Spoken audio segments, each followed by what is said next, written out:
بسم اللہ الرحمن الرحیم۔ السلام علیکم ناظرین، آج کی اس ویڈیو میں ہم عورتوں کی ایسی 16 تکالیف کا ذکر کریں گے جو ازل ہی سے عورت کے مقدر میں لکھ دی گئی ہیں، اور عورت جو مرضی کر لے ان 16 تکالیف سے عورت کو گزرنا ہی پڑے گا۔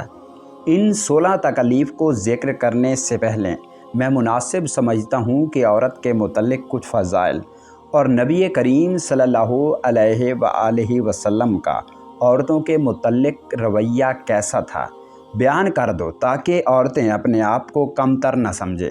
آئیے سماعت فرمائیں۔ حضور اکرم صلی اللہ علیہ وآلہ وسلم کے اپنے ازواج کے ساتھ کس طرح بے تکلف، پر لطف اور دوستانہ تعلقات تھے، اس کا اندازہ مندرجہ ذیل واقعات سے لگایا جا سکتا ہے۔ ایک مرتبہ حضور اکرم صلی اللہ علیہ وآلہ وسلم نے حضرت عائشہ رضی اللہ تعالی عنہا سے فرمایا کہ جب تم مجھ سے راضی ہوتی ہو اور جب تم مجھ سے ناراض ہوتی ہو، دونوں حالتوں کا علم مجھے ہو جاتا ہے۔ حضرت عائشہ نے پوچھا کہ یا رسول اللہ، کس طرح علم ہو جاتا ہے؟ آپ نے فرمایا کہ جب تم مجھ سے راضی ہوتی ہو تو محمد کے رب کی قسم کے الفاظ سے قسم کھاتی ہو، اور جب تم مجھ سے ناراض ہوتی ہو تو ابراہیم کے رب کی قسم کے الفاظ سے قسم کھاتی ہو۔ اس وقت تم میرا نام نہیں لیتی بلکہ حضرت ابراہیم کا نام لیتی ہو۔ حضرت عائشہ نے فرمایا، یا رسول اللہ، میں صرف آپ کا نام کے علاوہ کچھ نہیں چھوڑتی۔ ایک مرتبہ حضور صلی اللہ علیہ وآلہ وسلم حضرت سودا کے گھر میں تھے اور ان کی باری کا دن تھا۔ حضرت عائشہ نے حضور اکرم صلی اللہ علیہ وآلہ وسلم کے لیے ایک حلوہ پکایا اور حضرت سودا کے گھر پر لائے اور لا کر حضور اکرم صلی اللہ علیہ وآلہ وسلم کے سامنے رکھ دیا، اور حضرت سودا بھی سامنے بیٹھی ہوئی تھیں۔ ان سے کہا کہ تم بھی کھاؤ۔ سودا کو یہ بات گراں لگی کہ حضور صلی اللہ علیہ وآلہ وسلم کا جب میرے یہاں باری کا دن تھا تو پھر یہ حلوہ پکا کر کیوں لائی؟ اس لیے انہوں نے کھانے سے انکار کر دیا۔ حضرت عائشہ نے حضرت سودا کے منہ پر مل دیا۔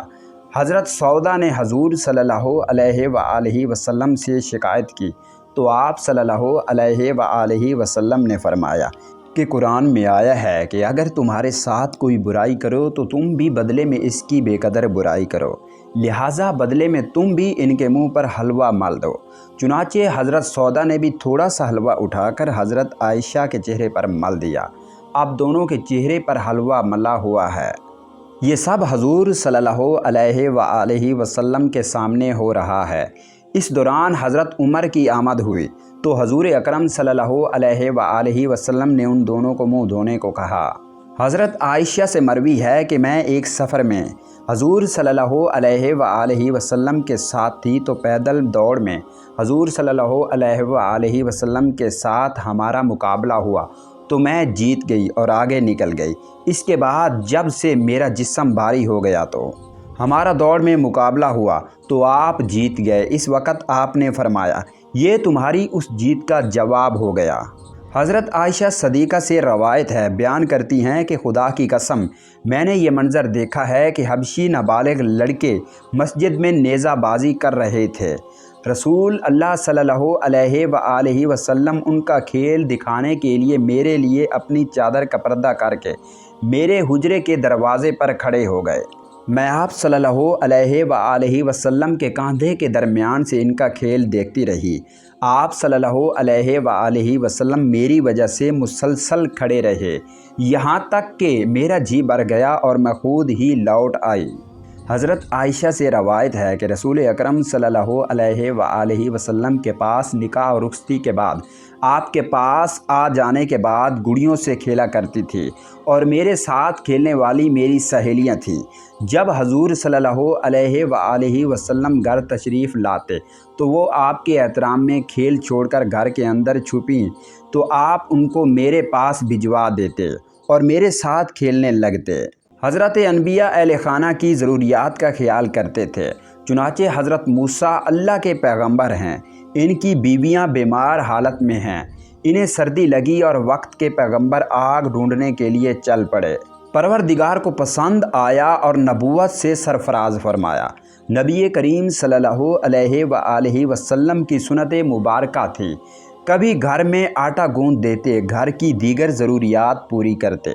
حضرت عائشہ سے حضور صلی اللہ علیہ وآلہ وسلم کے گھر میں معمولات کے بارے میں پوچھا تو انہوں نے بتایا کہ اپنی بکری کا دودھ دوتے، اپنے کپڑے سی لیتے، اپنی خدمت خود کر لیتے، اپنے جوتے سی لیتے اور وہ تمام کام کرتے جو مرد اپنے گھر میں کرتے ہیں۔ وہ اپنے گھر والوں کی خدمت میں لگے ہوتے کہ جب نماز کا وقت ہوتا تھا وہ چھوڑ کر چلے جاتے۔ آپ صلی اللہ علیہ وآلہ وسلم کا یہ رحم و کرم نہ صرف ازواج کے ساتھ مخصوص تھا بلکہ پوری صنف و نازک کے ساتھ آپ صلی اللہ علیہ وآلہ وسلم نے بہترین برتاؤ کا حکم کیا۔ قبل از اسلام عرب میں لڑکیوں کو زندہ درگور کرنے کا رواج تھا۔ لڑکی کی پیدائش کو باعث و ننگوار باور کیا جاتا، جیسے کہ قرآن مجید نے خود اس منظر کی کشی کی ہے۔ جب ان میں سے کسی لڑکی کی خوشخبری دی جاتی تو اس کا چہرہ سیاہ پڑ جاتا اور وہ غصے سے بھر جاتا، لوگوں سے چھپتا پھرتا اس برائی کی خوشخبری کے سبب سے جو اس سے دی گئی۔ آپ صلی اللہ علیہ وآلہ وسلم نے نہ صرف عورت کو جینے کا حق دیا اور اس کو معاشرے میں بلند مقام عطا کیا، بلکہ عورت کے وجود کو خیر و برکت کا باعث اور نزول رحمت کا ذریعہ اور اس کی نگہداشت اور پرورش خود خول جنت کا ذریعہ بتایا۔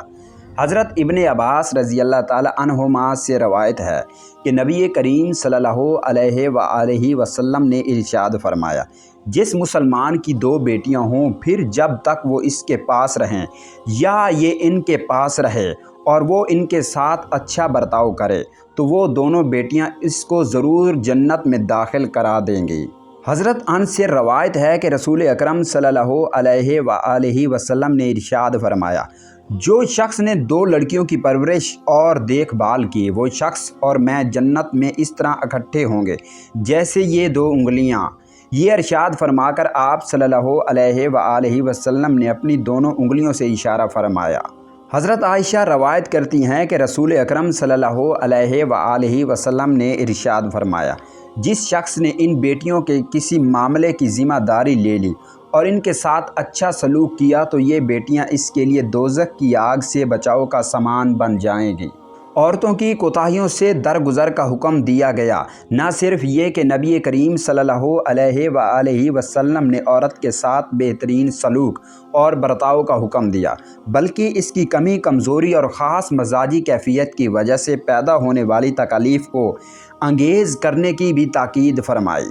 اسی کو اللہ عز و جل نے یوں فرمایا، اور ان عورتوں کے ساتھ حسن و خوبی سے گزر و بسر، اور اگر تم کو وہ ناپسند ہوں تو ممکن ہے کہ تم ایک چیز ناپسند کرو اور اللہ تعالیٰ اس کے اندر بڑی منفعت رکھ دے۔